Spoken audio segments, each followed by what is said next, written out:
Kobe, Corey. Good, man.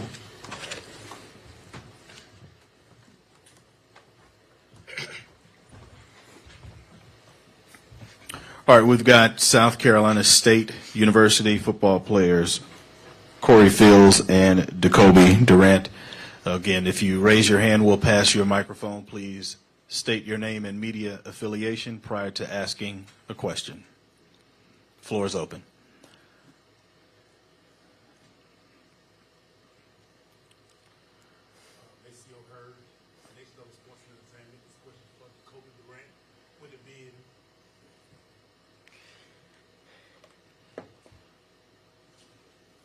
Oh, yes, this question for Jacoby Durant. Maceo Hurd, Next Level Sports and Entertainment. First of all, gentlemen, welcome to Atlanta.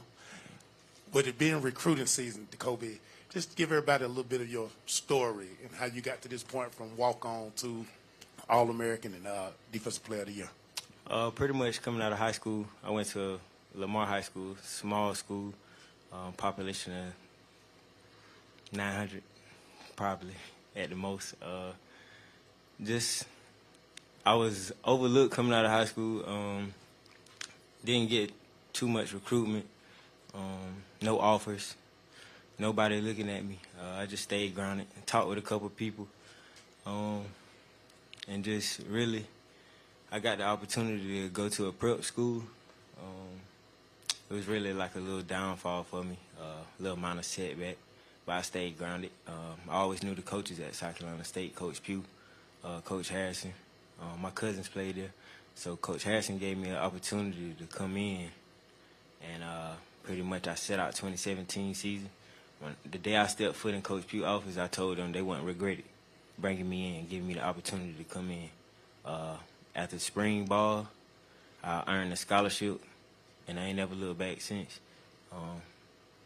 Just kept my foot on the gas pedal. Right here in the front. Oh, never mind. I'm sorry, in the back. Go ahead. We'll get you. Hey, in the back, this is Tali Carr with HBCU Game Day. A question for Jacoby as well. You're going to face an offense with a pocket quarterback, a lot of weapons on the perimeter. Just how exciting is that matchup for you when you know it's a team that likes to pass the ball? I'm excited, very excited. It gives me an opportunity to showcase what I can do when you're playing against an air raid team like that. It's just the same thing as playing against a Kill Glass over there at Alabama A&M, pocket quarterback, great passer. It's just opportunities for me and my team to make plays. Go ahead.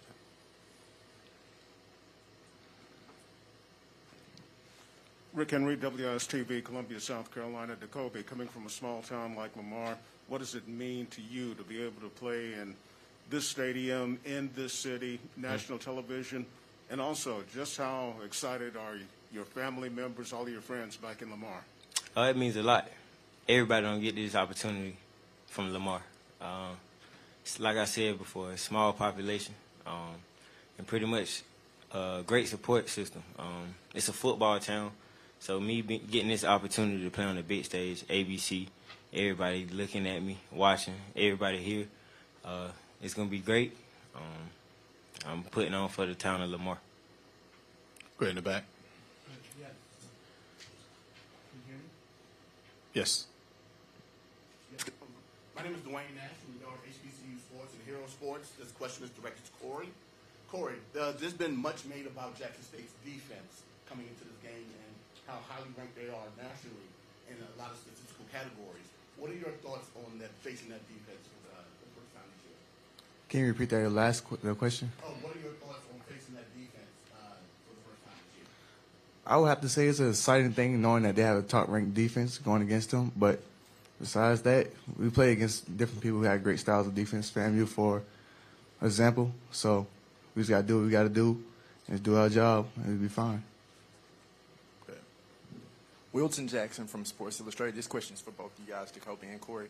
What has been the message that Coach Pugh has stressed to you guys just preparing for this game, whether it's, the Celebration Bowl in general and just preparing for the game overall, from an X's and O's standpoint? Just pretty much knowing that we get this opportunity to play in the Atlanta Falcons Stadium.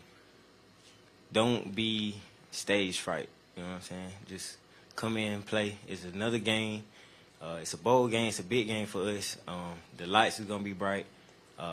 Sold out game for HBCU coaches. So don't let the bright lights get to you. I would have to say all week, Coach Pugh just saying, finish and do what we do all year and just get through the year and just finish. Hi, I'm Kanika Cabarrus with Next Level Sports and Entertainment right here. We've been following the season all season long, being the only Black-owned sports network. So what is your message to top talent about why they should choose the HBCU experience instead of other institutions? I'll say it's a culture thing. You don't have to go to a Power 5 school to make it. You know what I'm saying? If you good, they'll come see you. Got time for 2 more questions. Jared Bell, USA Today. It's for Corey. When you think about the journey this season for your team, you guys started out with some losses, and now you're here. What does that tell you about the makeup, the resilience, the character of your football team? What has impressed you the most about that? I would have to say the deal with adversity. We had some injuries at the beginning of the season. That's no excuse for the losses that we had. We just played our game, fight through adversity, control what we can control, and that's going to practice every day, getting better, so on Saturdays we can perform and finish games at the end. In the back. Hey guys, Cam Gaskins with ABC Columbia. This is for both of y'all. Obviously going into this game, a lot of the media attention has been on Jackson State and Deion Sanders and just his name and everything. Do y'all feel like you've been overlooked a little bit in the conversation of this game? And if so, any sense of a chip on your shoulder, or do you just kind of try to drown that out and ignore it? Pretty much we play with a chip on our shoulder all year. We're overlooked, especially coming into this game. All the hype is for Jackson State. It's going to be a showdown. I would have to say we've been underdogs all year, so we keep that chip on the shoulder, like Kobe said, and just use it as a motivation on Saturdays. You got one more? That's it? Thank you, guys. We appreciate your time. Thank you.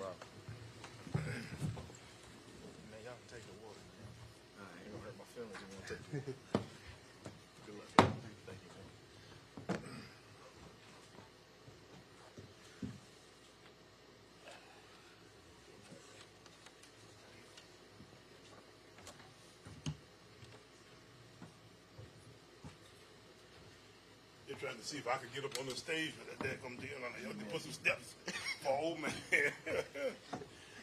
Hey, Rick. Good. How was the rest of y'all? Let me see if I can sit down here. We just have, hey, gentlemen, how are you all? Thanks so much. Ladies. All right, we've got South Carolina State head coach Buddy Pugh. Coach, if you don't mind giving us an opening statement, and once you're done, we will follow up with questions. It's all you. Thanks a bunch, guys. Thank you all for coming. Appreciate you coming to check on us.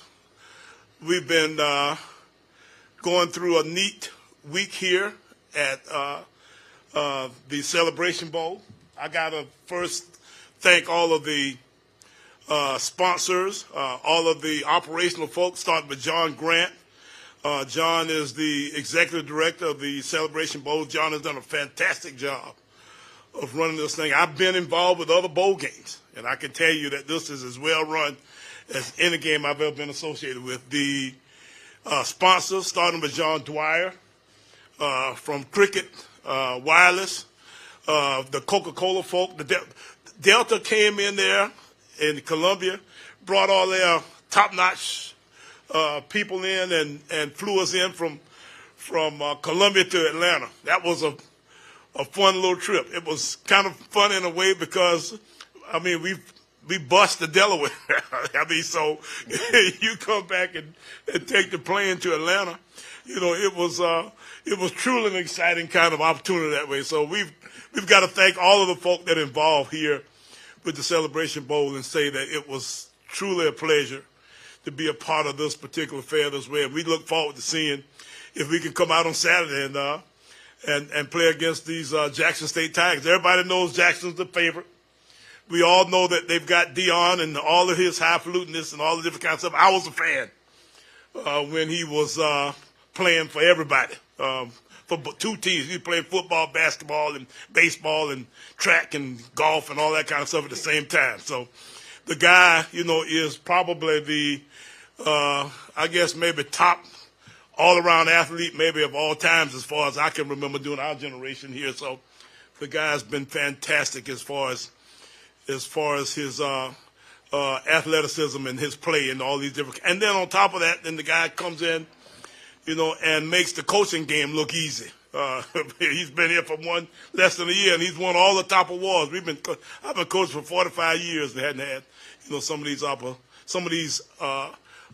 accolades and stuff of that kind that he's had. So it's been a fun run to see him rise to the top of the league, and he's done a little bit for us all. I gotta be honest and say that I'm sure some of the numbers that we've had as far as the record ticket sales and that kind of stuff are somewhat, I guess, dependent upon the fact that that he's got there doing what he does. But South Carolina State folk have done a nice job themselves. We've been extremely excited about this thing. The build up from the time that we won our conference to now, has been tremendous in the way that our fans have gotten excited about and done, a great job of coming together and being a part of this thing too. So I'm looking forward to seeing our fan base out there against their fan base, along with the fact that our team is going to be against their team. Our band is going to be against their band. So this is going to be a fun experience for us all. So I'm looking forward to this and many, many more Celebration Bowls to come, because I think we've got something here. I think we've got a model that might be good as ever. Y'all ready for me to shut up? Rick? No, yeah, I know you are. Okay. The floor is now open for questions. Thanks so much, everybody, for being here again. All right, let's go, Yes, Rick. Let me do that. All right. We'll go in the back. All right. Joe Cook, WAPT, down in Jackson. Good to see you again, Coach, right here in the back. Where you at? Raise your hand. To your left. Right here. Oh, I got you. Go for it. Yeah, Coach, what kind of challenges does Jackson State present on, both sides of the ball for your team? Well, defensively, they've got a little more defensive line than any usual championship subdivision team this size ought to have to try to block. They're extremely highly skilled in the secondary, so they can play a lot of man coverage on you and make you, really hurry to get the football off, because you don't necessarily have very much time. Their defensive front's so good, so you don't have much space with your receivers because of the fact that they do such a good job of playing tight coverage on you. Then you don't have much time because of the pass rush. So they've given up 21 points a game.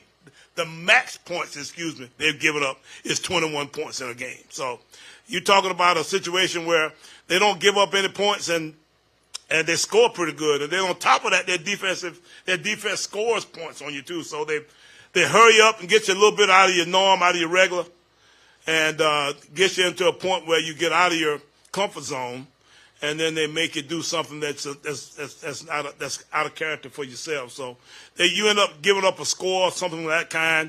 You give up a score in the kicking game, some of that kind of stuff. That makes it really tough for you on your offensive side.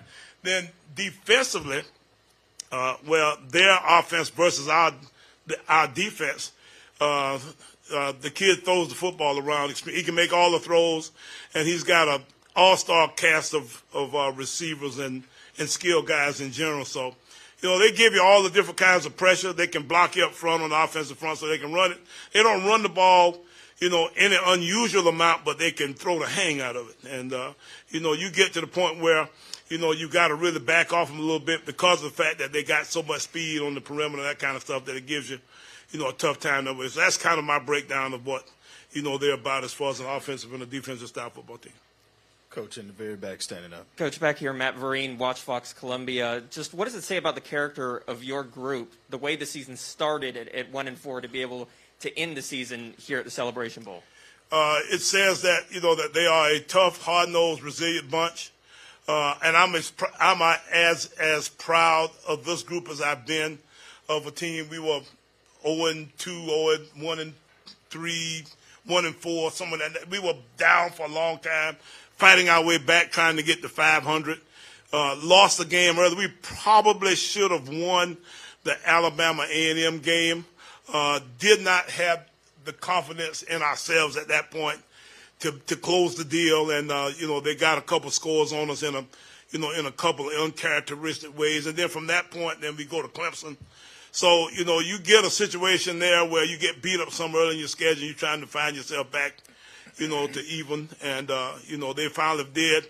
Our conference schedule being the way it was, we actually were underdogs in probably most of the games that we played in our conference, which is a little bit unusual in the fact that we've been undefeated in our league. So, you get a situation where it took us a little while to really come to the realization that we were at least as good as everybody in our league. All of the games that we won, though, on the road in particular, were like by 3 points or 5 points or some, stuff of that kind. So, it was a fun team to be around because they won close football games. And there's nothing more fun than being on the bus coming back home after a close, hard-nosed victory that we pulled together and won together. We'll stay in the back, far right, Coach. Yes. Yes, Tommy. I can hear you good. Okay.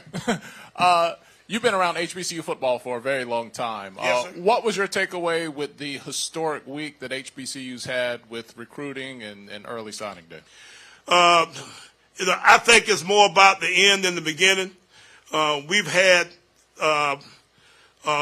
draft choices. Darius Leonard was during their walk-on at South Carolina State. We've got more NFL guys than any other HBCU right now. I can tell you that we bring in a lot of down-the-line guys. It's more about what's in a guy than what his rankings and all that kind of stuff were.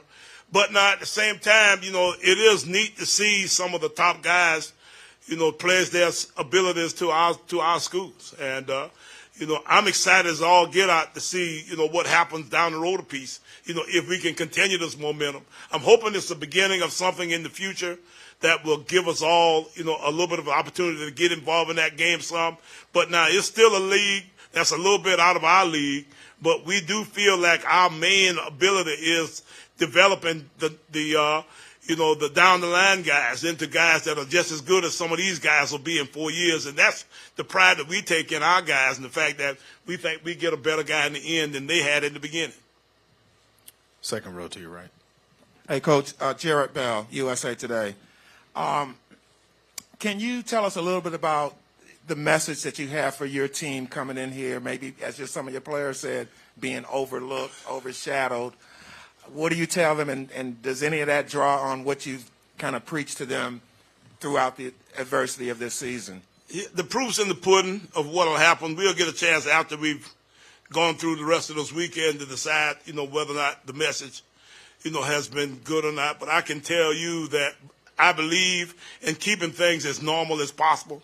We'd like to try to make this week almost exactly like a regular week, as far as how we do things. I don't want to get them out of their norm. So we don't do very much more than what we've done, in our regular season that way.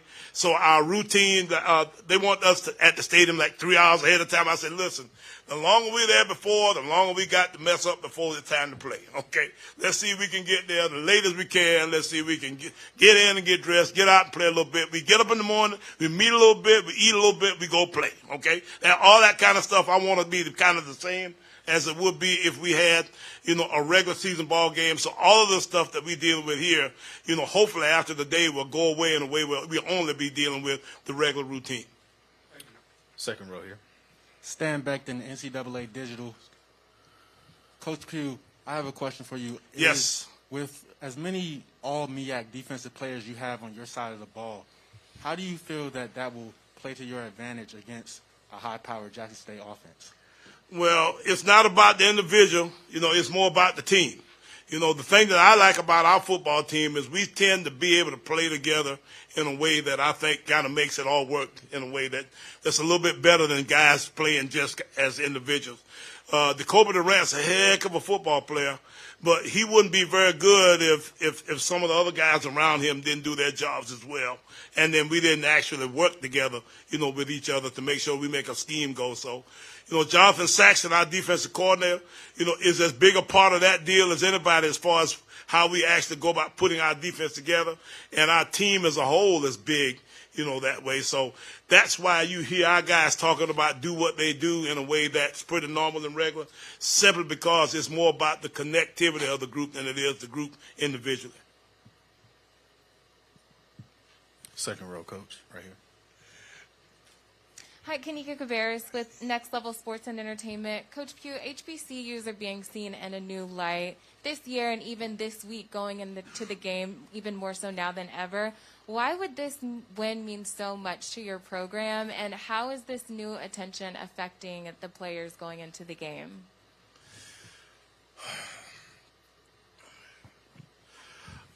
The attention that we get from this particular game for us is not that much different, except for this one little deal today.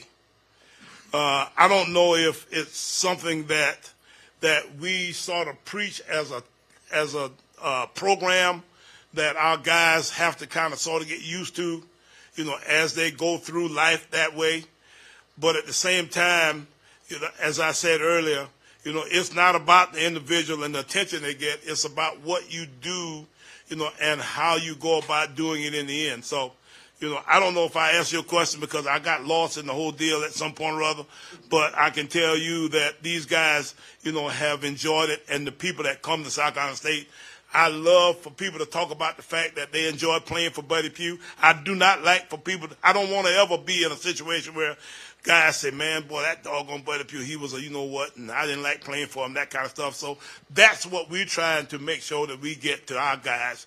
When we start talking about recruiting, we want them to have come to a place and enjoyed being a part and developed in a way where they are, when they're grown men, that I can still have them come by the house and we can have a drink and be fun together. Can I get Rick Henry right here on the front row, please? Is that possible? Michelle? Thank you. Go ahead, Rick. You can ask the question. I can hear. All right. Well, look, just how valuable is this exposure to your team, especially when it comes to recruiting? It's valuable. It's almost the same deal, but at the same time, the main message that I want to get out to people is the fact that South Carolina State does a good job of developing its young men in a way where, they don't.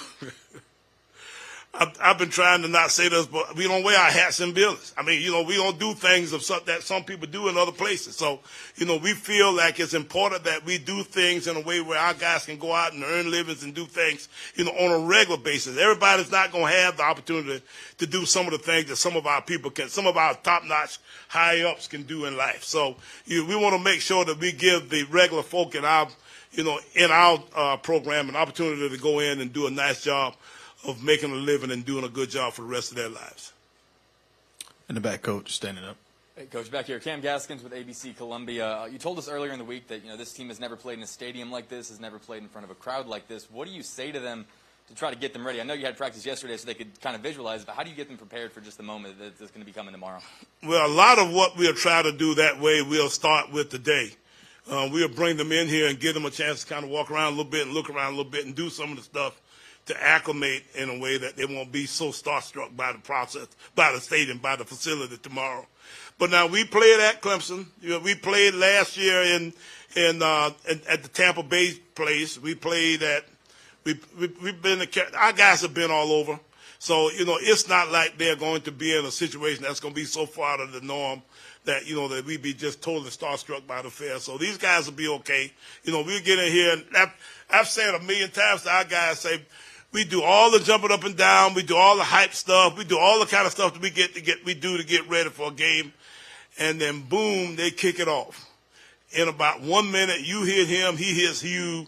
It becomes 59 more minutes of just regular football, and the best man is 9 out of 10 going to win the football game. So you got to make sure that you understand that those 59 minutes are a lot longer than that 1 minute.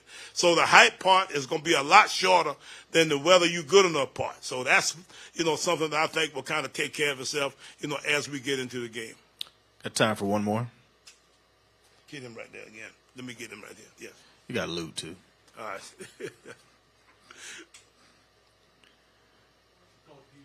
Back here, right here. Yes. Talking with some assistant coaches and some players today, when asked about what the culture of the program is, they bring up the hardworking nature, that bulldog way, and they say, yo, coach's first one in, last one out. What motivates you and drives you to be that type of a coach? I enjoy it. I love doing it. You know, you don't do what we do because somebody makes you do it. You can't make a guy lift weights if he doesn't want to lift weights. You know, and, you know, you don't make anybody do something that doesn't seem to be a total, complete joy to them as they go about that process. So the reason I go to work in the morning, I can't sleep. I hadn't had a good night's sleep in, maybe 25 years. So at that point, then I get up and I go to work. It's more fun for me to go home, you know, and hang around a little bit and make sure everything's right and then go back to work.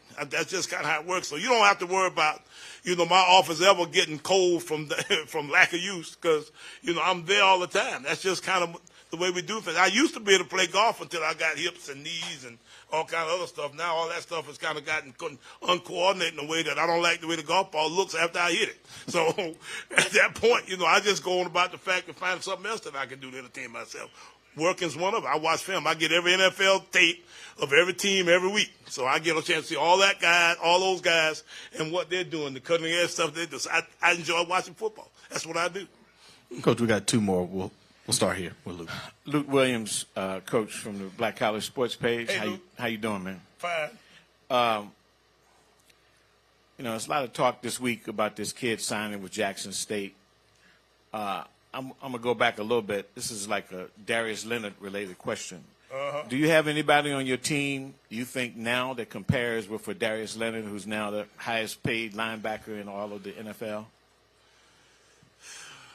Well, I got something that I hope would be, but, you know, that I didn't know Darius was what he was until now myself. So, you know, that's kind of a tough deal to evaluate. It's obvious that I'm not necessarily, you know, the brightest or the sharpest tool in the shed when you start talking about, you know, figure out who can. I got guys playing the league right now I didn't think could play for us. You know, so it's one of those kind of deals where you never know about this talent thing. But I tell you what, I got a couple guys that can play. We got a couple guys on defense that I'm excited about. I think Jacoby's a good player. I think Jablonski Green's a good player. B.J. Davis is good. We got some good players, you know, on defense. But it ain't about them individually and how good of players they are. It's about how good they play together. I don't care where it is. If both of them fitting outside and the guy runs inside of them, they're two fast motor scooters outside, but the ball is going inside. That don't help us very much. So we got to make sure that they all know exactly where they fit as far as what our scheme is concerned. We'll end it in the front, Coach. Hey, buddy, with all the attention that HBCUs are getting now, especially landing some of the nation's top recruits, do you think it will ever reach the level again for SC State where, like back in the 70s, where the Bulldogs had two future Pro Football Hall of Famers on the roster? I hope so, Rick, but I'm going to be honest with you. I was playing with those guys. I was 1 year behind Donnie Shell, and I was 1 year ahead of Harry Carson. You know, I don't know what happened to my class. I don't know why we didn't have a Hall of Fame in our class, but somehow or another we didn't. So we had two of the greatest football players in the history of the university there, and I didn't even know it. So, you know, I don't know, Rick. I think that sometimes it's still more about, I think we may have a Hall of Famer on our team right now that we just don't know who he is. So let's say, you know, the proof of being that putting 20 years down the road a piece. If I could figure that out right now, you know, that'd be, yeah, let's hope I can say that I would hope that we will start to get better players. But even the guys who end up being those kind of players, they aren't those kind of players that's come out of high school guys. It's the guy who gets snubbed out of high school, who finds out that he doesn't have anything. He gets himself into a situation where he somehow or another gets on a team, and he's always a little bit, snubbed and a little bit behind and a little bit this, that, and the other. And he keeps working at it, and he gets better and better, and he passes the guy. It's the old story of the doggone tortoise in the hare. I mean, those guys are just kind of just different that way. So that's what makes the great players of the world. So I'm telling you, I don't think it's big a deal about recruiting as it is about development. Coach, I think we got them all. Appreciate your time. Thank you. Thanks a lot, Coach. Thank you. Thank you, Coach. You want your water? Yeah, let me have that water. Thanks, guys. Appreciate you. Thank you, guys.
Man, how you doing, Luke? Yeah, good to see you, man.